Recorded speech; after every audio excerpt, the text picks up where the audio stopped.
Welcome to the Scandinavian Mind podcast, where every week we talk about how technology is transforming the lifestyle industries.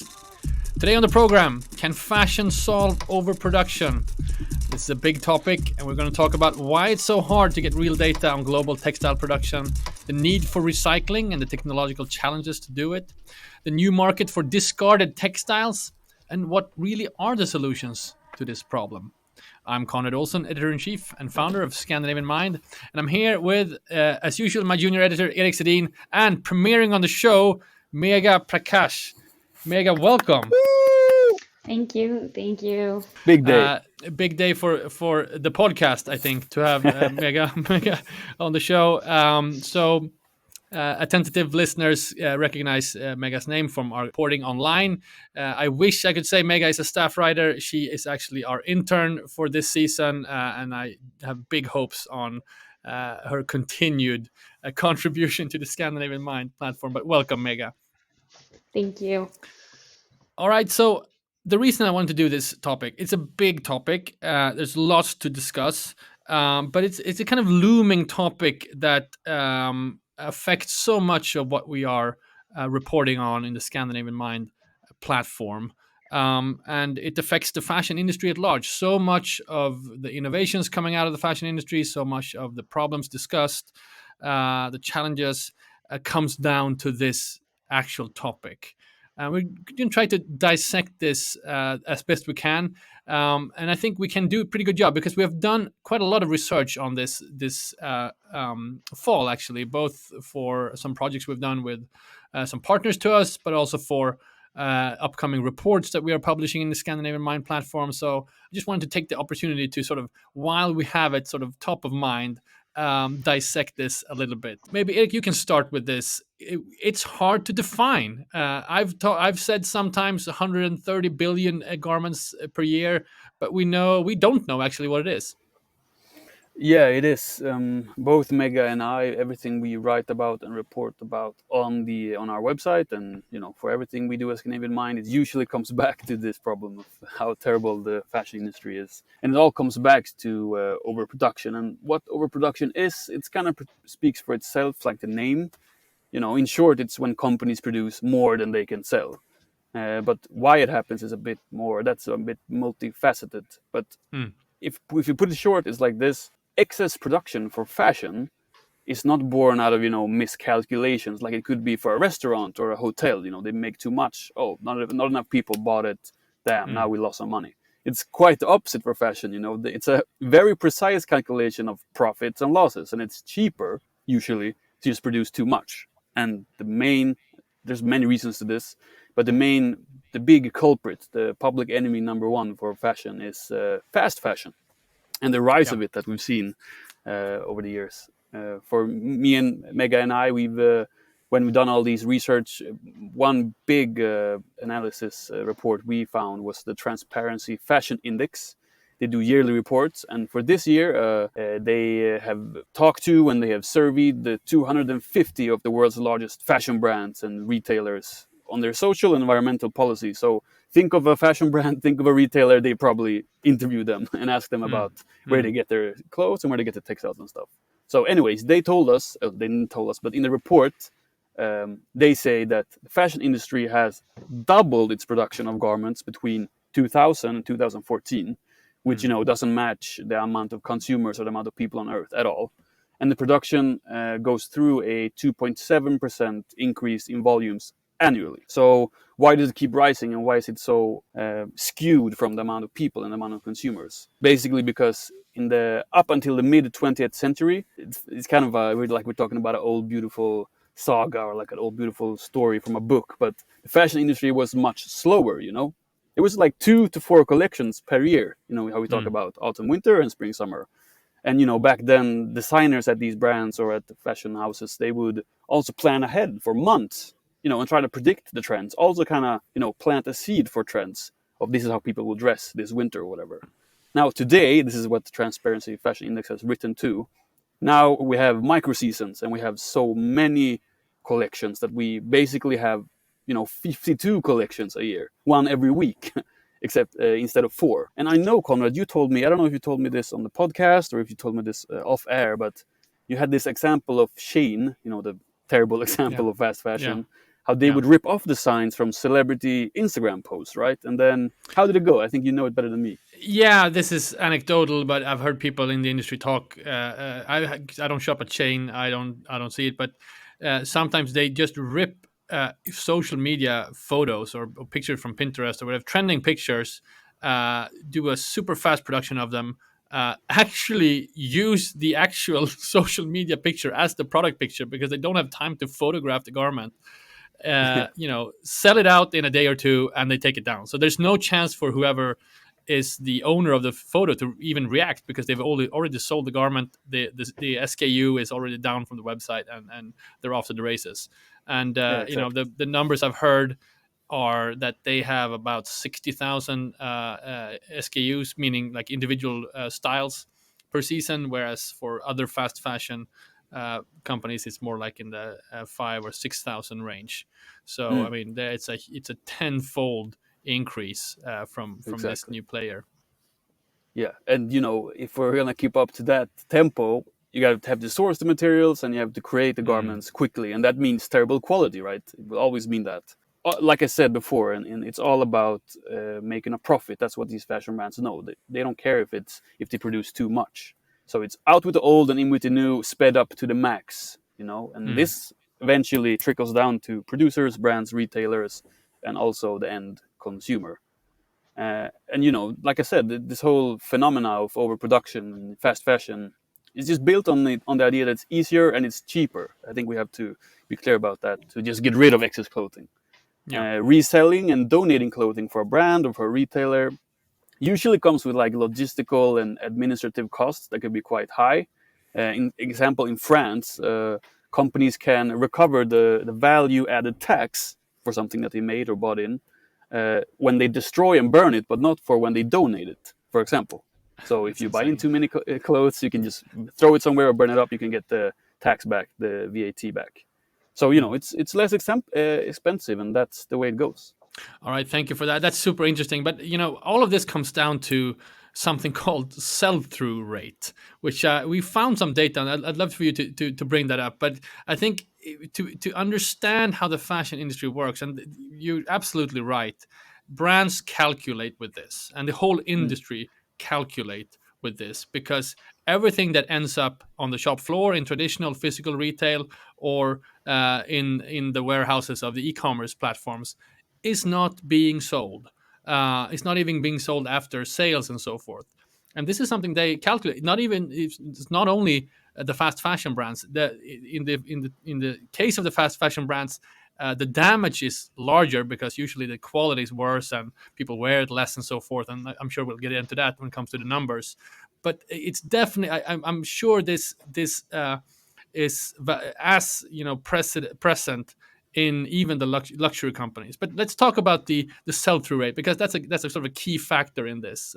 We've done some research on that as well, right? yeah, definitely. We found Megha and I found this article from Accelerated Analytics that looked at the sell-through rate at apparel retailers, so fashion retailers, and Mm, they can kind of say that in average, apparel retailers don't reach a sell-through rate above 68% until a year after it came through the door. The garment came through the door. So a year yeah, after it came through the door, 68% of them have been sold. And a half a year after it came through the door, it's at 45%. yeah, And 2 months, it's 24%. So with everything I said and what you said about the styles and the collections are ever like they're so rapid, for a piece of clothing to survive in a store for 1 year, and it's only even then if it has that luxury, if you have that kind of retail store to have it there for 1 year, it's still only a sell-through rate of 68% at average. let's stop right here and just let that sink in a little bit. So after a year, I mean, usually the seasons are short and they are shorter and shorter. Mm, So mm, um, we're talking about the first initial sort of full price sell cycle. There's usually mid season sales. After a year, they've sold 68%. That's like 2/3. So one yeah. third is not being sold after 1 year. So at we've found it's either like 80 or 150 billion garments per year. No one knows. This is super vague what this is, because there's no actual the incentives for the fashion industry to be transparent on these issues, and there's no central way of looking at this. So these are all estimates, but say let's look at it from the lower end. 100 billion garments per year. That means 32 billion garments is not sold. They are not Exactly. used by any consumer. I think this is what's baffling to me. Every time I say this to people, the people get baffled and shocked, and you don't really.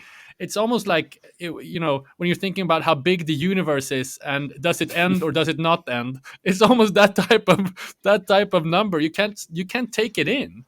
It's Yeah, crazy. it's We're gonna like get into where these garments end up, but it's just amazing to me. yeah, it's like when you're a kid, someone told you like if you look up all the stars in the sky, they're like 3 times as much as many grains of sand there is on the earth. You might say at least. Look at all those stars in the sky. There's 10 times more unused clothes on earth or something like that. Now I just That's rethink that. exactly. Something like that. But it's interesting, and like you said, it's not only fast fashion. Definitely not. Being that the consumers, us three in this podcast, we get introduced to so many collections all the time. We want to buy more. Want to buy more. Mm. The stores that we like to go to, they flip through a lot of different collections all the time. Bloomberg, with this in mind, even though it's not fast fashion stuff, they reported that the modern piece of clothing today is worn on average 7 to 10 times, which is it sounds to me it sounds like nothing. I feel like the clothes I wear today, I use them 7 to 10 times a week. I like it. How is it to you guys? Like the clothes you're wearing right now, do you know for certain that you've worn them more than 10 times? For sure. I would say for sure. I want to say that I'm using my clothes daily, many times. I don't know. I'm as shocked as you are. 7 to 10 times is insane because what is happening with these clothes? I don't understand if people um, are they getting thrown away? Are they being recycled? It's an insane number because I feel like when you have an item, you use it. Yeah, I think that's the way when I purchase something, it's exactly like that. I know I'm gonna have it the next summer too. It's not like, oh, I'm gonna have it for this party or whatever. But I think that's I what hate people think. I hate to pull the age card here, but I'm hiding in a corner here in the podcast room that I'm recording. I don't want to answer this question, but as you grow older, so does the pile of clothes in your closet. And I think the problem is what I'm wearing right now. I know for a fact that I worn maybe this jacket. I worn it twice or three times a week the last year. But I Mm. know I have. I don't want to mention how much suits I have, but there are many, many suits and jackets hanging in my closet that I haven't touched And you the think they past still year. have the tag on, and you might just sell them in a year or two because you never does that happen? Absolutely, but let's not have this be about me. I think what is happening. I want to say I think that the 7 to 10 number. I think that could be a little high. I've seen much lower number in other surveys, and again, I think this comes down to estimates. You do individual research on a smaller pool of consumers. This is also very hard to measure. And I think when people answer these questions, I think they tend to overestimate how much they use their garments. Um, there was actually we've had a guy on the podcast called Olof Hoverfelt, a Finnish researcher and consultant. He has a project where he for 3 years, 3 or 4 years, he has measured daily the exactly the clothes he uses and how much he uses them. So he has like a graph of his entire wardrobe, and he found out the same thing. It was huge parts of his wardrobe that he didn't use at all, and he I think he has sparked something of a following where people are doing the same. So there are individual pockets of this in terms of research, but it's very hard to define. But again, it comes down in the macro, which I think it's interesting to view it.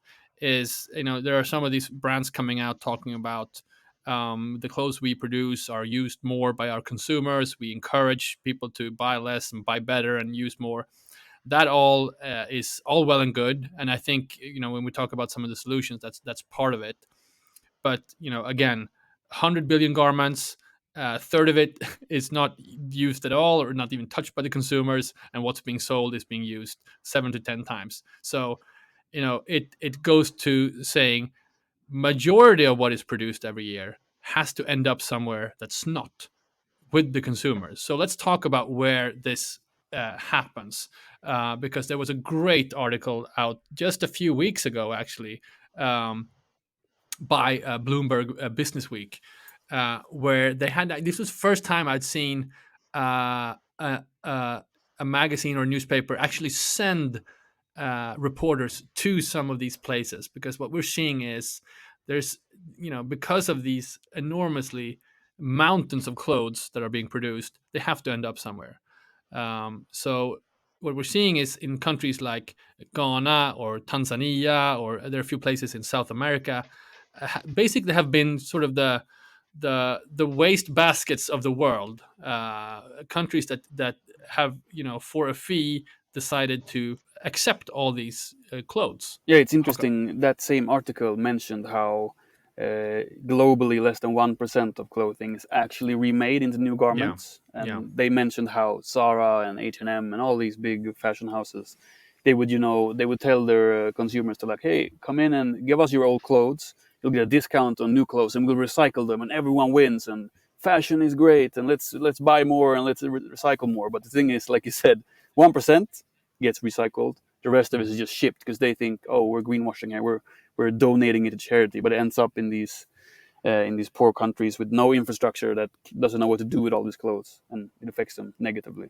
It was very fascinating to read. There are different facilities around the world where first they end up in these sort of sorting facilities where they sort of, shave off the cream of the crop, sort of the clothes that can actually be valuable on the secondhand market. And these women who have sort of a very good fashion sense they have to have, because they can see directly which brands work and sort of which types of garments work, and they get packaged in big containers and shipped somewhere to someone who wants to buy them. And there are these big secondhand shops around the world. We talked about that in a previous episode. So I think it's from there that these clothes come from. But then you end up with the sort of the majority of the clothes that end up in sort of landfills. Unfortunately, landfills. I think these countries talk about recycling. There's some reports on these clothes becoming stuffing in furniture and cars and stuff like that. But just when you see these photos of clothes just lying around in huge landfills, that's just horrifying to see. Yeah, and it can some of these clothes might also, if they're dumped in water, they will release toxins into the water, and people will get sick from drinking water and stuff. So unfortunately, there's no infrastructure to Mm. recycle the ones that we actually send there to recycle. Yeah, Meg, I want to bring you into this, but just one more observation from this article. It's interesting to see that India had agreed to create these kind of sorting facilities, but they did not want the clothes to live on in India as a secondhand market, because they didn't want to kill their own textile industry and their own internal market. So that was an interesting way, interesting detail as well.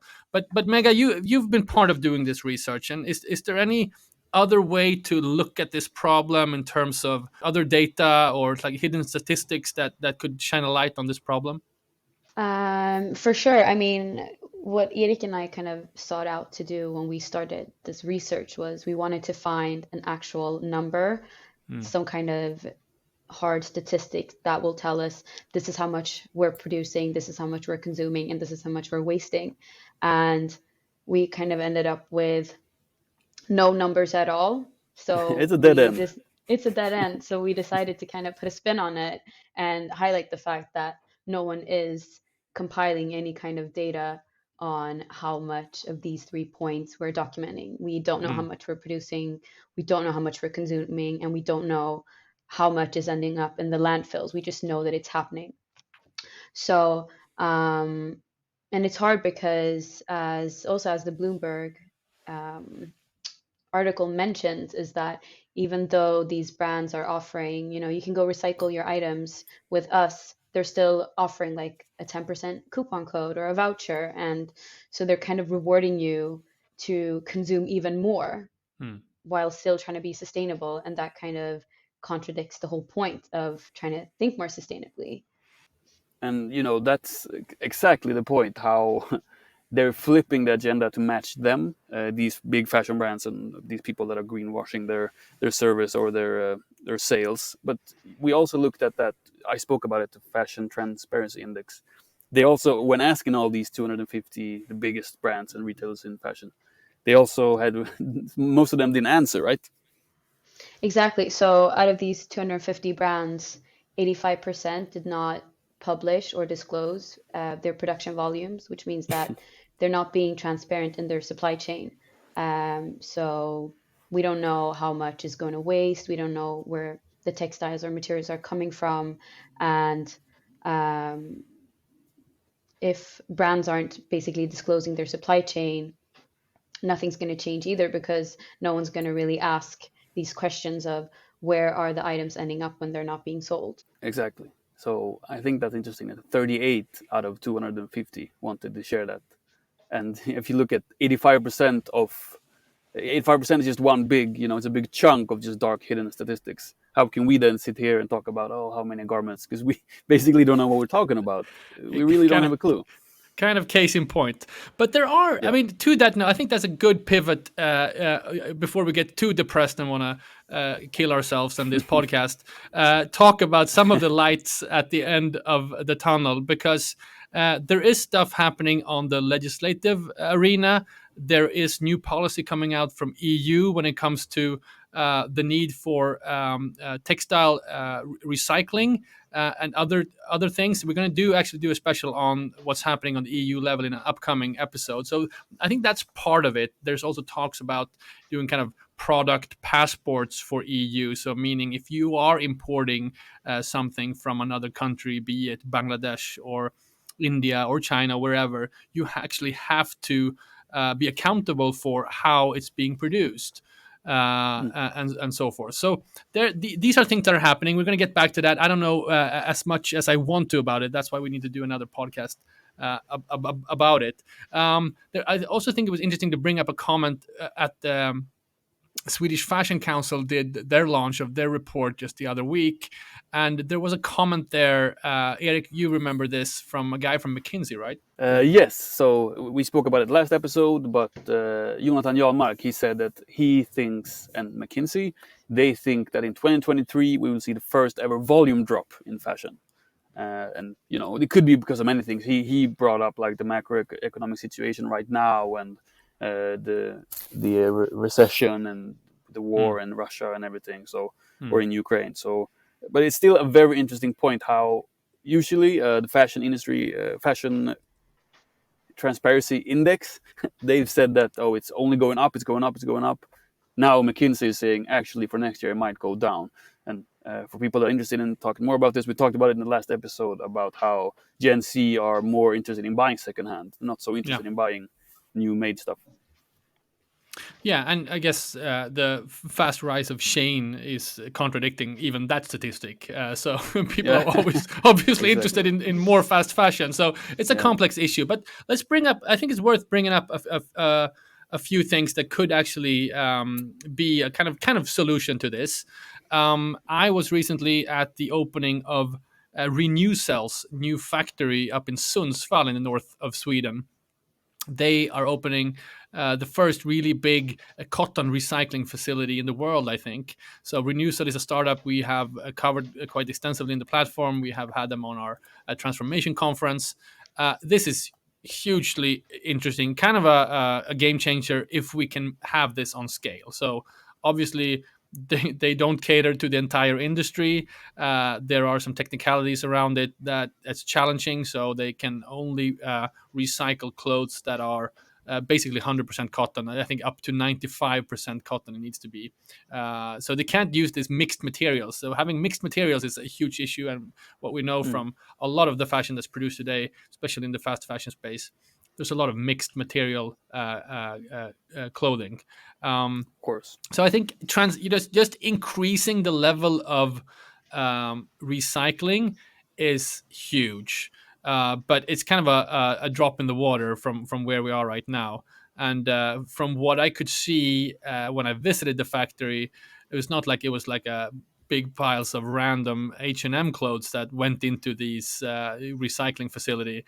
I only saw like pure denim, big sort of bales of pure blue denim that was sort of chopped up and going into this machinery. And what they could say was that this was imported then from Turkey. So I mean, hugely important. We need more recycling. We need to produce more clothes of sort of 100% material. Stop doing sort of mixed material, because then we can't recycle it. And this is a big part of the new EU legislation as well. Yeah, and Scandinavia in general, we're really good at recycling stuff. Every day I walk past to the subway to go to work, I always pop in some bottles and some boxes and some plastic in these recycling stations that they have. Mm. And always right next to it, there's like a clothing one, but that's not for recycling. It's just for the Red Cross. So I always, if I notice I haven't used these jeans in 6 months, I always put it there. If they would have had like a Renewcell or like some kind of box there, just like put your, like you said, it's only 100% jeans, cotton or jeans right now. Because put your old jeans here, and then it gets sent out to Sundsvall. That would be a good way to, with subsidies from EU, with the government helping this, that could work. And I know it's a long way to go, but I think we recycle like 30% of all the paper here in Scandinavia and 1% of our clothes. So of course we can get there. Well, it's going to happen, and just in a few years, we're going to be baffled at the fact that we, in our recycling, rooms in our houses, we did not have a textile bin. We've Mm. had for glass and cardboard and whatever else, batteries, but we didn't have one for textile. So Yeah. that's going to be a huge thing. But so I know, Mega, you've been reporting a lot of stuff on our platform. People should go and check that out. But I remember you wrote, I think it was a month ago, about Beyond Remade, right? That also like that a good initiative in the right Yeah. direction, right? So basically, the secondhand store, Beyond Retro, that's quite popular here in Stockholm, they've just launched a new initiative, which is basically they are recreating new items made from recyclable and vintage pieces. So when people have handed in their old suede jackets or leather coats, Beyond Remade is basically making or like prolonging the life of these items by making something new, which is so much fun to see because these materials might not be used that much anymore. You might Mm. not see a suede jacket as much as maybe you did before, and that's really fun to see that these items are basically given a new life. And Beyond Retro, it's like basically a conglomerate right now. I didn't know it Yeah, was. They have stores in London. They have stores all over Sweden. So yeah. it's cool that they actually make use of all the. Imagine how much clothes they get every day. Exactly. The price point is a bit higher, but that's also because, I mean, I think that they're encouraging people to look at the material and value the quality over the quantity. So Mm. you kind Yeah, of pay for what you get. it's a great initiative, and they Yeah. look great.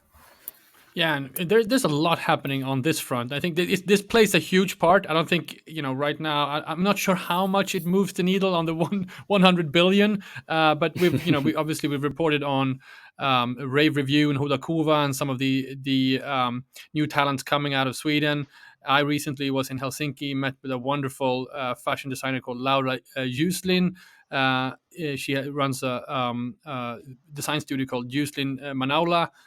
She works also solely with recycled materials. She had a project where it started with a kind of an ask from one of the big textile companies in Helsinki, where they had like bunch of textiles from like the 80s and 90s that they couldn't sell because they were kind of outdated, kind of furniture textiles and stuff like that, and they remade it into a new things that are sort of cool and hip, and translated by a modern designer, which was really cool. So I mean all these initiatives are great. I also think on the kind of more boring part of the fashion industry, the more I work with the fashion industry, the more I'm baffled by how kind of slow moving and very traditional and analog it is.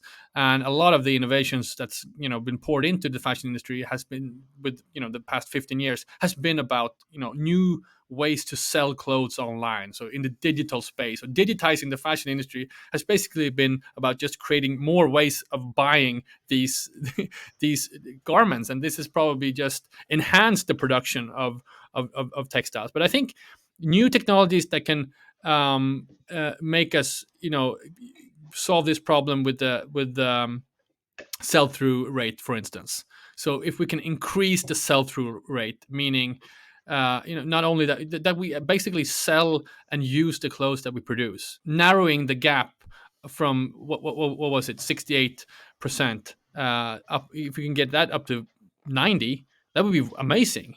Um, so there are sort of SaaS tools and other things happening on the market, and we've reported on some of them, but those are more like they're not very sexy, and there's things happening in the sort of fashion tech space. I know Pitti Immagini, the trade show down in Italy, are doing sort of fashion tech conferences these days where they're listing new innovative ways of handling the fashion industry. But effectiveness is a big part of it.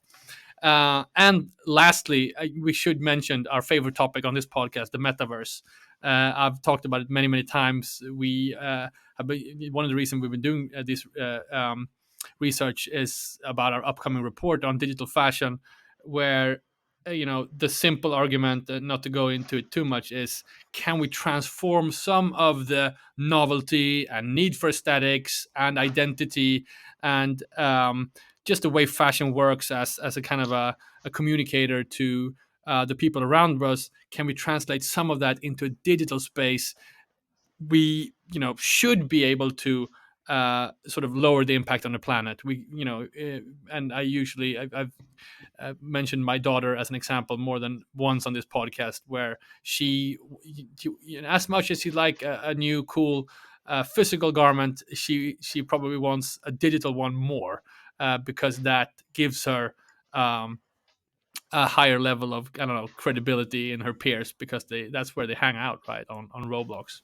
Yeah, exactly. And consumerism, that's very hard to, it's very hard to, break a whole international phenomena or like a cultural phenomena of consumerism. It's cool to spend and we like to buy stuff. But if people buy stuff online instead, if they buy clothes online for their avatar more frequently than they would, you know, in real clothes, if these brands, if they keep producing, if they want to make, they want to create, at least the digital ones won't be as harmful. I honestly think that's the only way to do this, and the only way to solve any environmental problem is to create demand for something that's more environmental friendly. We'll see it with electric cars now, for example. Guys, this has been great. Kind of a primer on overproduction. A bit depressing at times, but I think highly valuable to kind of understand where we are sitting right now, and why the need for new innovations and new technologies are so dire and present. All right, let's end with looking at the week ahead online. And I think on the topic of digital fashion, we actually do have some reporting happening, right? Am I right, Megha? Yeah, exactly. So next week we're going to be publishing our favorite happenings from 2021 to 2022, and we've conducted a list of of some innovative brands that have kind of segued their way into the metaverse, and it's been really interesting to see all the different takeaways, basically, because some brands have decided to open up digital stores whilst others have decided to live stream their fashion shows. So it's been really fun to conduct this list, and Can't wait to read it. And don't say too much now. Yeah, no, spoiler alert. Now, it seems like there's a lot of activity in the digital fashion space. We enjoy talking about that, and I do think we have some more on that upcoming on the podcast next week as well. Even though sort of the state of crypto is in dire situation right now, we're not going to get into that. But I think people's excitement for digital goods and the notion of NFTs, especially in the fashion industry it's not going away anytime soon. It feels like. All right, so this has been the Scandinavian Mind podcast with my dear colleagues Erik and premiering on the show Megha, Prakash. Thank you so much for listening. Don't forget to sign up to our newsletter. Visit scandinavianmind.com/newsletter. And why not follow us on TikTok? We're doing great on TikTok. We've been, some of the videos we've been publishing has gotten as much traction as we've done on the reels on Instagram. We've been finding followers for 5 years on Instagram, and we've been 5 weeks on TikTok, and it's already performing. I don't know what's happening. Yeah, it's we own that algorithm now. It's our own. But now we have around over 500 followers. I think we beat that today, so pretty good. We're doing well there, and people keep they're commenting, they're calling us out on the comments. Keep doing that. I love it. I think we need to get put in our place sometimes. Wonderful. All right, until next week. Goodbye. Goodbye. Bye.